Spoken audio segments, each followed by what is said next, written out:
Señor Pichetto, ¿cómo le va? Bueno. ¿Qué dice? ¿Cómo anda? ¿Le digo senador o le digo candidato presidencial? ¿Cómo le gusta? No, dígame senador porque es lo que soy. ¿Y lo otro? ¿Cree que puede ser? Lo otro es un proceso en donde estamos trabajando, es un proceso de construcción política donde Alternativa Federal tiene que ser una opción importante que pueda terciar en este esquema binario de la política argentina, en este escenario de polarización. Y además es un esfuerzo por construir una opción democrática que además, después de octubre, pueda abordar los grandes temas nacionales. Me parece que es muy importante. Cuando dice una opción democrática es porque no considera a la expresidenta o al presidente Macri como una opción democrática. No, yo veo en el escenario político, digamos, un esquema de bloqueo. Me remito a las actuaciones que han tenido hasta ahora, en donde han tenido una postura extremadamente de colisión con el gobierno, sin una mirada constructiva, una visión de acuerdos. La Argentina necesita de políticas de grandes acuerdos. La Argentina necesita abordar los grandes temas estructurales. La problemática del déficit fiscal conlleva también un análisis sobre la estructura del gasto social, de cómo modelamos el apoyo a los sectores carenciados que no tienen trabajo, por cuánto tiempo, cuáles son los recursos que el Estado tiene. Esta mirada, digamos, de que es para siempre, para todos, es una mirada realmente inviable en el mediano plazo. Requiere abordar cuestiones que recién mencionaba el ingeniero, pero hacerlo también con una lógica ligada al crecimiento. Lo de la reforma laboral, dice usted. Exactamente. Los trabajadores han aceptado planteos de cambio, de competitividad en Vaca Muerta y en la fabricación de camionetas, que es un rubro de calidad y especializado en la Argentina. Las plataformas Argentina está consolidando para exportar al mundo, además. Exactamente. Y lo han hecho también en modelos expansivos, donde crece el empleo. Vaca Muerta es un fenómeno claro de inversión. Hay un empresario argentino importante que ha invertido en Vaca Muerta, en Fortín de Piedra, más de 2.500 millones de dólares. Techín, precisamente, lo ha hecho y ha demostrado que hay argentinos que invierten, que era una buena señal también para el mundo externo. Sí, después le terminó litigando frente al gobierno porque le cambiaron el mecanismo de subsidios. Bueno, le cambiaron las reglas. Lo que no se debe hacer, especialmente en ese mundo, que es el mundo de las inversiones petroleras o mineras, donde hay mucha inversión de capital. Si uno acordó reglas, hay que cumplirlas hasta el final. ¿Cree que hay algo entre Pablo Roca y Macri personal que se rompió? No lo puedo abordar ese tema. No, la verdad que no sé si hay alguna cuestión personal. Hoy la Cámara revisó el procesamiento de Pablo Roca y le dictó falta de mérito en la causa de los cuadernos. Y a diferencia de muchos otros dueños de empresas, dice, no, pero él no está probado que haya conocido que... ¿Cree que Comodoro Pi también empezó en tiempo electoral a jugar las cartas o no? A mí me parece que... A ver, en este tema hay que ser muy cuidadoso, no hay que avanzar sobre cuestiones que tienen que ver con la competencia de los jueces y con el trámite y el expediente, que uno no conoce en su integralidad, conoce una mirada parcial, producto de publicaciones periodísticas. A mí me parece importante que la Cámara vaya ordenando el proceso judicial de primera instancia, para eso es la Cámara Revisora. De hecho, ha tomado una decisión incluso más trascendente, ha sacado a los empresarios de la asociación ilícita y lo ha dejado colocado en la figura del cohecho. Es un cambio de calificación. No es lo mismo ser coimero que tener una organización ilícita para... ¿Salvo cuál? Gerardo Ferreira. Gerardo Ferreira quedó implicado como parte de la organización de la asociación ilícita. Bueno, en general, en una gran mayoría de casos, la Cámara ha actuado corrigiendo la calificación y ha mejorado la perspectiva de ese proceso, que tiene una instancia preliminar. Ahora vemos con sorpresa que aparece Centeno nuevamente, va a hacer ampliaciones. Cuando la causa estaba próxima a cerrarse. Estas son también algunas cuestiones que hay que analizar en el proceso argentino. ¿Por qué lo hace y después Centeno? vemos otra cosa más significativa que, lógicamente, no es para todo el público que nos mira, pero aparece la UIF. La unidad de información financiera. Aparece la UIF, Unidad de Información Financiera, y los empresarios se arrepintieron por determinados delitos que se le imputaban en esa causa denominada Cuadernos. Cohecho, presunta asociación ilícita. Resulta que ahora viene la UIF en el final del camino y dice, investíguenlo a todos por lavado de activos. Es medio complicado el proceso judicial argentino. ¿Pero usted entiende que el gobierno incluso quiere demorar la causa? No. Lo que digo es que si el empresario se arrepintió por determinados delitos, al final de la etapa de instrucción no se le puede agregar nuevos delitos. Porque eso demora todo. No, porque eso violenta garantías. Para eso se ha arrepentido. Es una cuestión de punto de vista técnico penal, de la técnica penal. A usted le imputan determinados delitos por los cuales se arrepiente. Muy bien, viene un organismo del Estado que tiene facultades para hacerlo, no estoy negándolo, y le termina cargando otro delito. Bueno, vamos a ver cómo procesa el juez estas cuestiones, que son importantes y que implican demoras en una causa donde lo que es conveniente es perfilarla, cerrarla y elevarla al juicio oral para que los imputados también tengan los mecanismos de defensa, para que puedan llevar adelante en un tribunal imparcial los procesos ya que estamos hablando de de estas fiscal y de cosas, acusación. Que no, la defensa. Que no tenga tribunal todavía, ayúdame Lourdes, pero los sauces ni tampoco Otesur, los que deben juzgar a la expresidenta y sus hijos. Que no tengan tribunales para que los juicios se sustancien y se ejecuten y tengan fecha, etcétera. ¿Le está diciendo algo también o no? Me está diciendo que el sistema judicial demora mucho. Que hay ¿Nada causas, más que eso? Que hay causas que han durado 20, 25 años y que indudablemente está vencido el plazo razonable para fallar. Y por lo tanto no hay que enojarse cuando algunos tribunales deciden de esa manera. Pero en el caso Otesur y los sauces, no. El plazo es razonable. Bueno, deberían haberse integrado, hay tribunales que deberían haberse integrado. La causa de vialidad debería haber iniciado el juicio, todavía no empezó. La de Lázaro Báez, que involucra a Lázaro Báez. Exactamente. Otesur ha sido recientemente elevada a juicio, seguramente estará en la etapa, digamos, preparatoria del tribunal. Hay que ampliar. Yo creo que además Otesur y los sauces deberían ser juzgados en un mismo proceso judicial, en la misma naturaleza, el mismo caso, en fin. Pero bueno, estas son decisiones de la justicia argentina. Sergio Torres está fuertemente cuestionada y en donde el país está además en un proceso de hiperjudicialización complicado, donde la noticia más importante de los canales de televisión es qué procesamiento hubo al fin del día, cuál es la prisión preventiva que se ha fijado. Estamos perdidos. Es el escenario más oscuro de la Argentina. En lugar de discutir cómo crecemos, de qué manera generamos empleo, estamos discutiendo el mundo de tribunales de Comodoro Pi. Sin destino, sin destino. Está bien. Pero Sergio Usted Torres me dirá, dejará de ser juez federal, pasará a la Corte Suprema de Justicia de la provincia, validaron su pliego el jueves pasado en el Senado bonaerense, con lo cual quedarán 10 jueces federales, ya ni siquiera 11.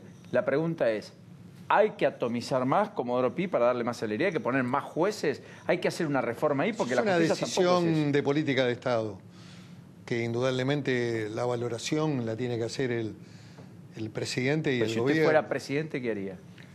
Yo siempre he tenido una actitud de mesura y de prudencia respecto a Comodoro Pi. Creo que ha habido excesos este año, fundamentalmente en la decisión, en la toma de decisión de la prisión preventiva. Es un mecanismo que vulnera el principio de garantías del debido proceso, salvo cuando haya mérito de fuga, digamos, cuando el juez meritúe que se puede fugar o Samir, cuando hay... por caso. Bueno, es un caso flagrante, se fugó. Sí. Eso es indudable que amerita, digamos, una resolución de prisión preventiva por parte del tribunal. Podría volver a fugarse. Sí. O de que tenga el poder suficiente de gran voltaje como para poder impedir la investigación. Estos son los dos supuestos que fija el código.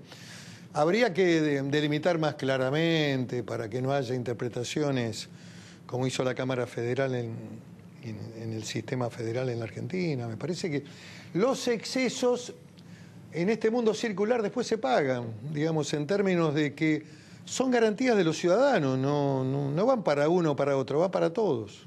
Lo dejo con Nachi Lourdes.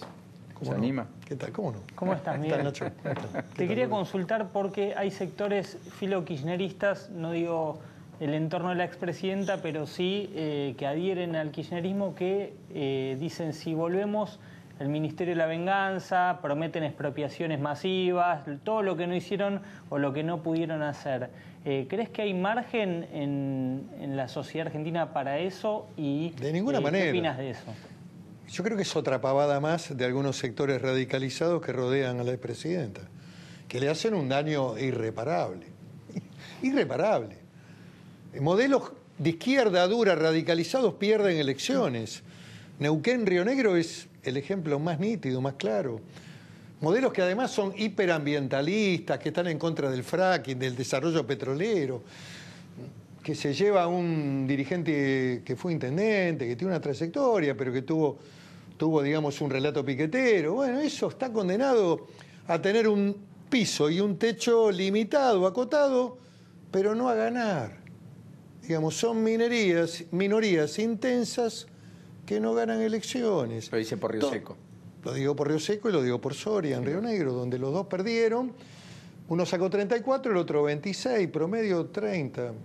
Con ese discurso no le alcanza. No le alcanza, porque esa es una mirada radicalizada de izquierda dura con el Partido Comunista, con Nuevo Encuentro, con los muchachos de Colina que no existen más, que son sellos de goma de izquierda, que creen que van a hacer la revolución chavista en la Argentina. Me parece que eso la condena al fracaso.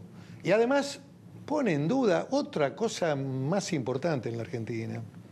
Miren, un vaso de agua y un sistema de IRB o IBR, que es el software donde preguntan tonterías todos los días y cualquiera tiene un sistema de software haciendo encuestas en la Argentina.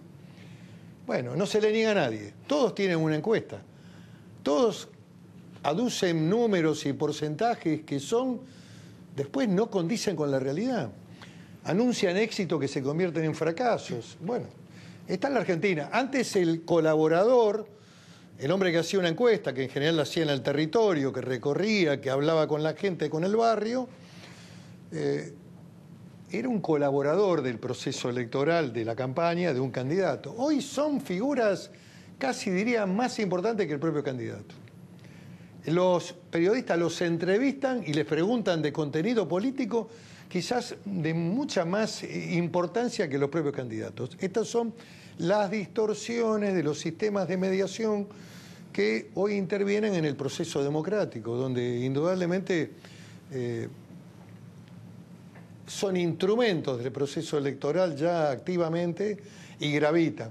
Es mucho más intensa y más valiosa una cualitativa hecha en los barrios, en focus group, en donde ahí se define lo... Vino Durán Barba, hizo varios focus group y dijo, muchachos, estamos mal. ¿Reivindica Durán Barba por primera vez? No, lo reivindico en términos de cosas que sabe hacer. Lo que digo es que Durán Barba no le da tanta importancia a la cuantitativa. No, es cierto. Le da más importancia a la cual y va al barrio, hace el focus group y ahí recoge lo que la gente dice. Y indudablemente esto le ha preocupado. Le han dicho, miren, por este camino, por esta intensidad en el ajuste, estamos en problemas.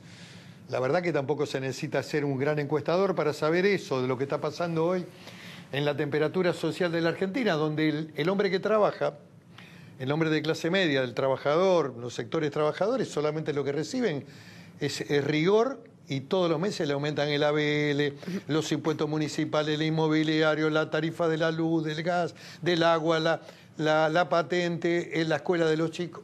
Inviable. Inviable. Y los sueldos no aumentan aproximadamente el 50% de la inflación. En general, en sectores muy dinámicos ha habido aumento del 25%, en el sector público 23, 25%. La inflación fue de 45. A propósito, consiguieron gastronómicos 15% adicional, 10 a pagar en abril, 5 en mayo. Y eso cubrirá la pérdida del año, de 2018. Exactamente. Y empleadas domésticas, hoy se publicó en el boletín oficial, 15% adicional, retroactivo el 1 de marzo. Bueno, el gobierno tiene que poner Convalidado plata la en las semana paritarias urgente, sin piso ni techo, porque la gente requiere de la reparación económica del salario. De lo contrario, el destino está sellado. La elección de este año se define por la economía y por cómo le ha ido a esa persona. ¿Cuáles son las expectativas que tiene de cara al año que viene? ¿Cuánto perdió de poder adquisitivo? Concretamente, es la economía, siempre la economía la que va a definir la elección. Es la economía estúpida. Perdón, no por usted, digo. Sí, la frase esa que frase hizo famosa popular. de Clinton, pero en realidad es de acuerdo a cómo le ha ido a la gente. Y la clase media, los sectores que han hecho posible el triunfo electoral de Mauricio Macri han perdido. Este año que pasó han perdido. 2 devaluaciones, paritarias a la baja, aumentos increíbles. Por eso el presidente dice no hay que abandonar el carro, hay que seguir tirando. A ver, el presidente enuncia, digamos, cuestiones que hacen a la convicción de un modelo. Es válido y que él lo crea. Lo que yo estoy analizando son los efectos y las consecuencias de esa política que indudablemente en el mediano, largo plazo, digamos, resolver la cuestión del déficit fiscal puede ser importante, pero en el corto plazo pierden elecciones. Digamos, hay un desarrollo del proceso electoral que se está dando, Paulino, en las provincias que ha sido totalmente negativo. Y, por ejemplo, Neuquén y Río Negro salieron terceros. En una sacaron 16 puntos con un gran candidato como Quiroga, que era un buen candidato intendente de Neuquén. Y en Río Negro sacaron el 5.5. Ayer hicieron una elección competitiva, aun cuando perdieron en relación al año 2017 y al 2015, en Entre Ríos, una provincia importante. Usted sacó la foto con Beretilnec el jueves de cierre de campaña, en un despacho oficial, Casa Rosada. Era una cuestión importante, institucional. De frutas y verduras que iban hacia... de pera y manzana, que es el producto clave de Río Negro, en una crisis fenomenal, en donde se determinó, por decisión del gobierno y por gestión que hizo el gobernador y el que habla, la remisión de un proyecto de ley de emergencia que permite que los productores, empresas, posterguen el pago de las obligaciones fiscales por un año, lo cual es un dato de una entidad. El gobierno concedió y ahí hubo fotos. Mañana vamos a estar votando la ley porque requiere, como es un sistema de financiación especial, requiere también de una ley. Pero o sea, bueno, mañana hay sesión en el Senado. Mañana hay sesión en el Senado. Pero los dos proyectos no habrían, ya estoy Lourdes, perdón, sí. Financiamiento de campañas políticas y blanqueo laboral. Blanqueo no está en la agenda de mañana, sí financiamiento de partidos políticos. ¿Y va a haber ley? Bueno, creo que hemos logrado dictámenes. Hay un tema que está en discusión, que es el aporte de los sindicatos. Mañana lo vamos a discutir, pero... ¿Usted cree que deberían poder hacerlo? Yo creo que es una organización que puede aportar. En Inglaterra los sindicatos aportan al Partido Laborista, pero bueno, es una discusión que requiere además una votación especial, porque para votar esa ley, que es una ley electoral, se requiere la mitad más uno. O sea, hay que tener 37 votos mañana para sacar. Independientemente de la cantidad de senadores que estén sentados y que vengan a propósito de las eventuales ausencias. 37 votos, toda la ley. Correcto. Siempre 37 votos. Siempre. Sí. Van a poder aportar privados, empresas... Porque si no tiene 37 no tiene quórum. Correcto. Privados, empresas particulares, pero no proveedores del Estado, hasta donde entiendo que se va a reglamentar, y ahora se abriría el capítulo a los gremios y todos con límites. Sí, yo hubiera tenido una mirada más amplia, pero bueno, es lo que se ha logrado con un nivel de consenso bastante importante, y lo que importa acá es que hace una ley de financiamiento de los partidos políticos. Este sistema mentiroso, hipócrita, que además determina de que el sistema funcione con aportes en negro que después terminan siendo judicializados, no va más. Y lo peligroso, Paulino, lo peligroso, es que en el sistema electoral argentino entren los narcos, que ya están entrando en los municipios, y después que nadie se sorprenda. En muchos municipios que están contaminados por este delito grave, también ha aparecido el financiamiento narco. Hay un intendente de una provincia que mencionamos recién, que está siendo elevado a juicio en poco tiempo y que indudablemente muestra Itatí es otro ejemplo, digamos, para poner ejemplos, o en otros lugares, o también en los escenarios duros del conurbano puede aparecer el fenómeno narco detrás de un puntero donde... Correcto, para eso la trazabilidad del dinero estaría garantizada en la nueva ley. bancarización. O sea, todo sería bancarizado, no habría Por aportes supuesto. cash. Viene alguien, le quiere dar 10.000 pesos a ustedes, 5.000 o 20.000. Quiere bancarizarlo. Hay una cuenta del partido y es importante, para mí hubiera sido importante que no hubiera habido límites, que el candidato recaudara como hacen los americanos, que... O sea, tú haces una cena y alguien quiere poner 200.000 pesos y lo pone. Y sí, lo pone porque apuesta por ese candidato. El candidato tiene la obligación de decir quiénes son los aportantes para saber qué intereses va a defender. Si yo soy alguien que considera que es importante la actividad petrolera o minera para el país y proyecto eso y me apoyan esas empresas, es válido, es totalmente legítimo. Lo que pasa es que acá en Argentina hay taras que impiden hacer procesos razonables y que la gente sepa además que mi política es propender al desarrollo petrolero, al fracking, al empleo, a la generación del desarrollo. ¿Y el límite cuál va a ser? El límite es tiene un 2% de utilidades de la empresa. O sea, una empresa que ganó 100 pesos no puede aportar más de 2. Bueno, ese es el criterio que se ha utilizado. De la ganancia del La último idea balance. mía era poner un 5 al principio, sí. Pero bueno, esto es lo que se puede. Es importante que se pueda hacer una ley. Porque además, si no, no va a haber financiación. Y el único que sale ganando en un sistema donde no hay una ley de financiamiento de partidos políticos es el gobierno. Porque el que Los oficialismos de turno. Porque el que tiene el gobierno tiene una parte importante de la elección ganada. Usted ve que los oficialismos difícilmente pierdan una Hasta ahora elección. ganaron todos. Y porque maneja el aparato del Estado, los recursos estatales, la política social, el financiamiento de sectores excluidos, todo el juego, todas las cartas están arriba de la mesa para el oficialismo. Nacho Lourdes, perdón, vuelvo. Sí, tengo dos preguntas para ¿Cómo hacerle, no? ya que habló bastante con Paulino de Comodoro Pi. La primera pregunta tiene que ver con el... No me gusta hablar mucho de Comodoro Pi. Lo que digo es que el tema de la judicialización en la Argentina inunda todo, agobia. Bueno, ya que hablamos de la judicialización... El día usted- que discutamos cómo crecemos y de qué manera desarrollamos la actividad económica, defendemos la industria, es una Argentina diferente. Hablan- Hace 3 años y medio que hablamos de los procesos judiciales. Por supuesto. Y bueno, mi consulta tiene que ver con el proyecto del Código Penal, del nuevo Código Penal. Si cree que como entró al Congreso puede llegar a aprobarse, si puede llegar a aprobarse este año, si existe esa posibilidad. Mire, Eso yo por un lado. tengo un gran respeto por la comisión que ha trabajado, por el doctor Boninsky, es un hombre dedicado. Esto también implica un debilitamiento del sistema democrático, porque en el sistema democrático aparece, digamos, el escenario de la intermediación, digamos, con comisiones especializadas, luego tiene que ir al Congreso. Por supuesto que han hecho un esfuerzo importante, han dado una estructura normativa a un sistema penal que era vetusto, prácticamente regulaba del año 21, 1921. Pero bueno, ahora hay que dar el debate en el Congreso. Y lógicamente ahí vamos a tener que discutir a fondo. Van a venir los especialistas, va a venir la comisión que trabajó, especialmente el doctor Boriskin, que repito, tengo un gran aprecio personal y es un hombre de jerarquía, y van a tener que venir juristas a abordar los distintos temas. Es un debate importante y largo porque implica una estructuración del sistema penal sobre la base de nuevos hechos, realidades. No para este año, dice usted. Es difícil, pero bueno, va a empezar el debate en la Comisión de Justicia. Está planificado el inicio del debate con la Comisión y vamos a ir avanzando, así que... Y la segunda En pregunta... general el debate sobre códigos en el Congreso siempre es difícil. Sí, por supuesto.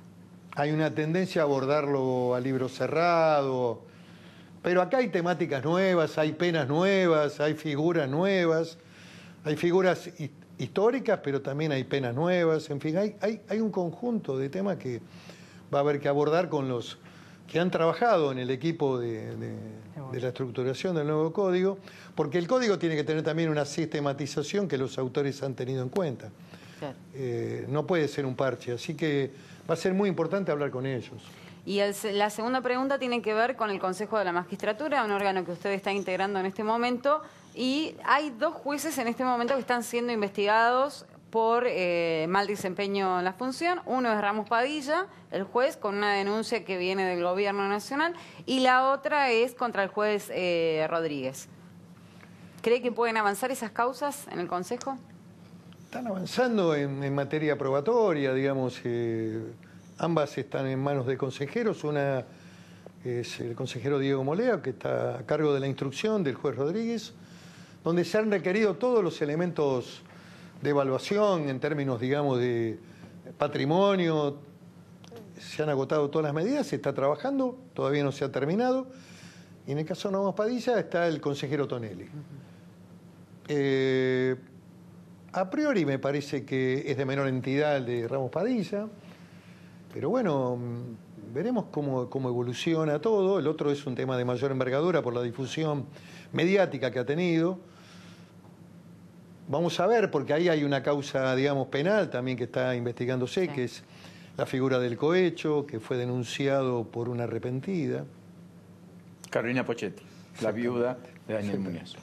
Así que bueno, este es un tema que va a haber que evaluarlo con razonabilidad, sin la, digamos, el Consejo tiene que actuar con responsabilidad institucional y con la mesura necesaria. Muchas veces no se puede tener en cuenta, digamos, la inmediatez que exigen a veces algunos medios en orden al proceso del Consejo de la Magistratura. Hay que dar los elementos de defensa, la garantía de un proceso de investigación que sea razonable. Miguel, ¿qué opina de que se haya filtrado la versión taquigráfica de una reunión que pretende ser ultra secreta, como es la reunión de la bicameral de inteligencia? ¿Qué opina de esas cosas? Usted que... Está en la Argentina. Lo que debería ser secreto pasa a ser público y se publica en medio de difusión gráfica. Qué sé yo, todavía no pude hablar con el presidente de la comisión por dónde vino la filtración, pero más que filtración, Nacho, es la versión taquigráfica de la comisión. Varios medios. Se tomó la versión taquigráfica detenida, incluso hasta el más mínimo detalle, con puntos y comas. Sí, su pedido incluso de orden y de mesura ante un cruce entre una Yo tengo una tendencia exorbitante hacia la racionalidad. Me molesta la violencia, o la violencia verbal. Y cada escenario como ese me irrita sobremanera. Entonces, creo que en un espacio democrático institucional tiene que haber ciertos niveles de respeto. Se pueden decir cosas, a lo mejor duras incluso, pero con un nivel de respeto y de consideración. Por eso creo que en ese momento el nivel de virulencia era muy alto, pero bueno, es significativo que lo que debería ser materia reservada pasó a ser publicado. Uno se cuida, va a un programa de televisión, le preguntan, no, mire, esta es una reunión secreta, al otro día sale la versión taquigráfica. Sí. Es un mundo maravilloso. Pues llama la atención el Senado, que siempre respetó las formas. Es una bicameral. Bueno, pero estaba presidida por Marino, ¿no? Bueno, algo pasó. Claro. No sé si fue pedido por alguien y ese alguien la entregó en los medios. O y a la justicia le llegó. A la justicia federal le llegó esa versión taquigráfica. No, pero a ver, las puede ser que se haya filtrado por ese lado, digo. La justicia federal había requerido actuaciones respecto a la denuncia que la propia comisión le remitió. El juez Bonadío había pedido actuaciones de la comisión que le fueron remitidas. ¿El peronismo puede unirse? ¿Todo el peronismo puede unirse? La unidad siempre es una aspiración interesante. Los pueblos, los clubes de fútbol. La unidad está bien, pero lo ideal a veces dicen que es enemigo de lo posible. La pregunta es posible eso? Uno se une con gente que piensa más o menos parecido. Me parece que el debate y la primera discusión que tiene el peronismo es una discusión sobre la identidad que expresamos. Unirse con cualquier sector para ser una fuerza a lo mejor de centro izquierda o de izquierda, repetir las experiencias fallidas del pasado o generar un modelo como el que recién se mencionaba, con Ministerio de la Venganza y un estilo parecido al chavismo, la verdad que no es muy motivante la unidad. O sea, con Kicillof no haría campaña usted. Yo tengo diferencias, no personales, sino políticas. No, sí, hablamos de eso. Y las he expresado. Creo que el modelo económico de los últimos 4 años no fue bueno para la Argentina. Creo que el cepo, el control de importaciones, una inflación del 50%, digamos, está en la madre de todos los problemas que tiene también el país. Que este gobierno no se sinceró ni puso sobre la mesa cuando asumió, pero yo creo que tengo una visión distinta, digamos. Ellos creen que en otra cosa. Yo creo en un capitalismo moderno, inteligente, por supuesto con defensa del interés nacional, con defensa de las empresas nacionales. Yo no le abriría todo a China para que nos meta cualquier porquería, que nos meta productos textiles, zapatos y destruya toda la industria argentina. Le vendería a China producción también industrializada, porque de lo contrario tenemos una fuerte asimetría con China, también con Brasil y con Estados Unidos. Lo que digo es que el mundo es distinto. El mundo global, alegre, donde todos iban, todos entraban y salían, todos vendían y todos compraban, se acabó. Hoy los países cuidan sus empresas. Yo no tengo un gran respeto por la trayectoria de Solanet, pero el mundo real es distinto, no es el mundo del intercambio libre.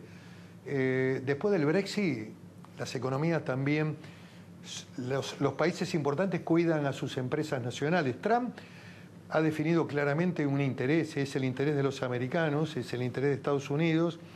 Primero los americanos, segundo las empresas, tercero los trabajadores. Nunca fue distinto, ¿no? El interés norteamericano ha sido siempre el interés de las empresas. Pero ellos habían perdido empresas en el sudeste asiático, habían perdido empresas en las radicaciones automotrices en México, con salarios más baratos, salarios de la maquila mexicana, en fin.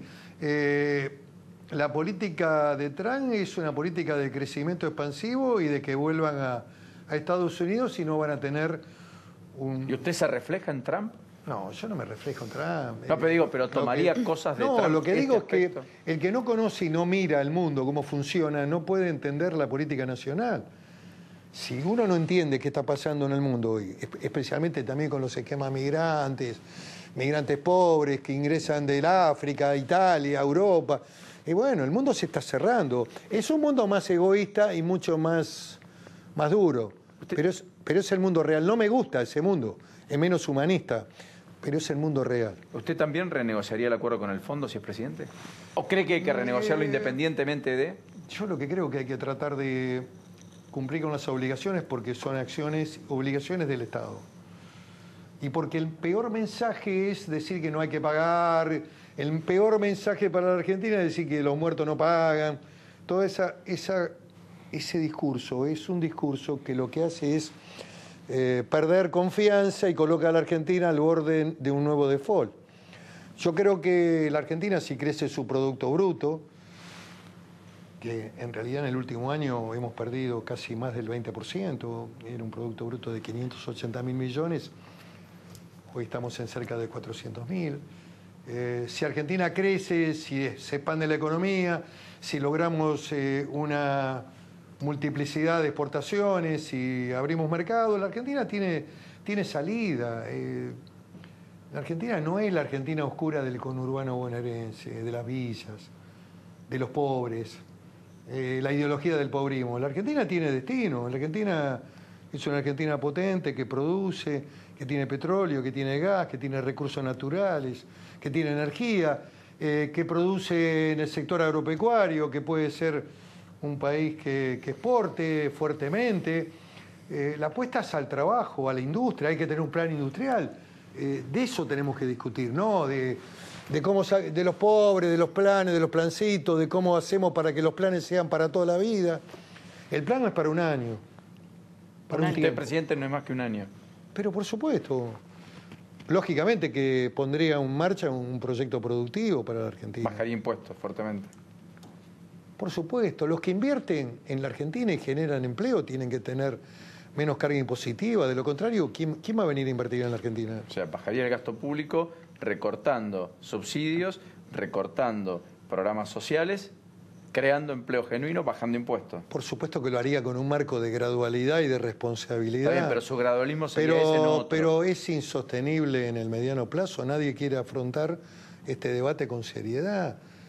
El gasto de seguridad social de la Argentina es del 65% del presupuesto, 70% del gasto primario. Usted también haría una reforma previsional. Está hecha la reforma previsional, Paulino.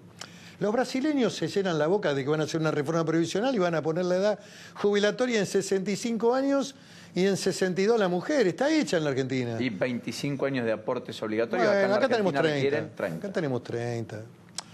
Y la verdad que los argentinos cuando se jubilan todos tienen 40. Los que trabajan tienen 40, 38, 40. Y entonces, pero y incluso hemos dado... ¿No la tocaría el sistema previsional así como está? El problema del sistema previsional que se ha jubilado mucha gente que no había hecho aportes. Y indudablemente ¿Y entonces eso... qué haría? ¿Quitaría derechos? No. No, y además hay derechos adquiridos. Por eso, ¿y entonces? Lo que digo es que a partir del momento que uno asuma las nuevas responsabilidades de un nuevo gobierno, ninguno se jubila sin aportes. Paulino, se acabó la beneficencia. Porque de lo contrario, su jubilación a la de los muchachos que son jóvenes, en el mediano plazo o en el largo plazo en la Argentina no existe, corre riesgos. El que aporta tiene derecho a la jubilación. El que no aporta no puede jubilarse. Habrá que generar un mecanismo de pensión social, pero que no puede estar incorporado al sistema previsional. No es lo mismo la contribución benéfica del Estado para un desamparado que alguien que ha aportado en un sistema de reparto y que todos los meses a usted le hacen el descuento y lo pone en el sistema previsional. Lo hace como una apuesta para que el día de mañana usted tenga una jubilación. De lo contrario, igualamos siempre por lo bajo y esto produce un fuerte desequilibrio y en el final del camino lo grave es que se puede perder para todos. Sí. La última de Nacho, la última de Lourdes. ¿Cree que va a salir el pliego de la Procuradora en el Senado este año o queda para el año que viene? Miren, le voy a contestar con algo que es prácticamente algo que está en el manual de la Corte Americana y del Senado americano. La Corte Americana no trata temas complicados que puedan afectar el proceso político en el último año, ni tampoco afecta la cuestión fiscal, y el Senado americano no designa jueces de la Corte ni procuradores en el último año. Clarita. Más allá de los valores, los méritos o las capacidades intelectuales, cuando Obama pierde un juez de la Corte por fallecimiento, estaba gobernando el Partido Demócrata, le quedaba un año de gobierno. Sin embargo, los republicanos que controlaban el Senado no le dieron el aval a ese juez y cuando ganó Trump tuvo derecho a ponerlo. El gobierno, sin duda, si gana el proceso electoral este año, va a tener derecho a poner el procurador y seguramente lo va a tener. Si hay otro gobierno, pondrá otro procurador. Pichetto, hoy la Oficina Anticorrupción es un organismo que está bastante cuestionado por varios sectores, sobre todo por su accionar, porque dicen que van contra los kirchneristas o contra el gobierno anterior y no están yendo contra este gobierno en las investigaciones a fondo. ¿Usted, si fuera presidente, pondría un opositor al frente del organismo? Mire, yo pondría una funcionaria o un funcionario, y tampoco tengo un disvalor sobre la actual funcionaria. Me parece que en ese tema hay que poner a alguien capacitado y el gobierno lo ha hecho y bueno, lo mismo también podría ser aplicable para la UIF. No hago ese tipo de disquisiciones. Hay organismos que tienen que estar en manos de la oposición porque así lo establece la Constitución. La auditoría, por ejemplo. El presidente de la auditoría está a cargo de un opositor. Y el partido opositor con mayoría parlamentaria designa al presidente de la auditoría. Lo que está en la ley hay que cumplirlo. Lo que está dentro del ejercicio del poder y la facultad del presidente también hay que ejercerlas. ¿Usted cree que hay que reformar la Constitución, como plantean algunos? Es un debate que nos puede llevar a caminos que no conviene ahora. No es hoy. Tal vez habría que hacerlo, No, pero hay, no es hay hoy. que hacer un análisis institucional importante sobre las instituciones que funcionaron o no, pero hoy incluso hay algunos que alientan la reforma de la Constitución para ir a un modelo chavista. Y otros para ir a un modelo Y otros un modelo parlamentario, digamos, que son gente de buenas intenciones. Dualde, por caso. Y otros.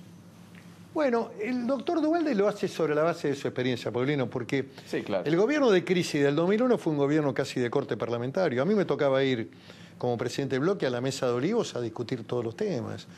Y el doctor Duhalde ejercía un liderazgo democrático, participativo, y bueno, y la Argentina salió adelante con diálogo económico-social, con el diálogo argentino, con la participación de la Iglesia. Fue una experiencia, en una crisis fenomenal, fue una experiencia realmente muy interesante. Los chicos se van a jubilar, yo también, pero mañana voy a tener 43, así que gracias por este ratito y por la previa. La y por haber juventud estado. es un mérito importante que se acaba con el tiempo, Paulino. Es mejor ser joven. Sí. Tiene ganas de seguir. Aunque hay viejos que son jóvenes porque... Y hay jóvenes que son viejos. Y la verdad es que no. Y uno por tiene que ser un nuevo- hombre de su tiempo. Sí, Y, no por comprender el proceso de vida y entenderlo. Y no por ser joven tiene métodos nuevos, innovadores o jóvenes, sino que no es una cuestión etaria, ¿no? Es una cuestión No, de y práctica. hoy incluso en el mundo los grandes liderazgos son de gente que ha pasado los 70 años. Eso es otro dato significativo. Macron tiene bastante menos, ¿no? Bueno, Macron es un producto joven, sí. Bueno, El de Canadá también, Justin Trudeau, que sí, que enamora a las mujeres acá y allá. tiene un deterioro extraordinario. Se cayó a pedazos hace muy poco tiempo. Tampoco es una virtud esa, la juventud. Y Macron tiene también un bien. escenario complejo en lo social con los chalecos amarillos, ¿no? Si usted va a la campaña presidencial, va a ir a una interna, va a haber interna en la Alternativa Federal. Siempre hay que dialogar y construir instancias de consenso. Perdón, ¿me podría dar un título? ¿Cree que Alternativa Federal debe dialogar antes que ir a una interna a ciegas? Y posiblemente Yo alumbrar creo una que fórmula. Alternativa Federal más los partidos aliados, parte de sectores del socialismo, el radicalismo, el GEN, que pueden aportar esta construcción, como ha hecho Schiaretti en Córdoba, que es un ejemplo interesante de construcción horizontal y de propuesta, digamos, para ganar. Creo que tienen que hacer el ejercicio del diálogo y de la construcción política, y que también luego, si no se resuelve, está la primaria, que es un método de selección de ¿Usted candidatos. estaría dispuesto a resignar eventualmente su propia candidatura siempre- en la construcción de un espacio más grande? Yo siempre estoy dispuesto a dialogar y a construir acuerdos políticos. Me parece que es un tema central de la democracia argentina. Falta una mirada institucional en el país y tiene mucha suerte y mucho premio el que rompe todo, Paulino. La gente festeja al que rompe todo en Argentina. Los acuerdos, los consensos siempre son mirados de manera sospechosa. No paga ser democrático en la Argentina. A ustedes tampoco les conviene eso porque es aburrido. Porque como dice Sanguinetti, la democracia es gris. Gracias por este reto. No, gracias a ustedes. Enormemente generoso, Miguel, por este. No, por por esta favor. visita. Vamos a la pausa y ya volvemos. Miguel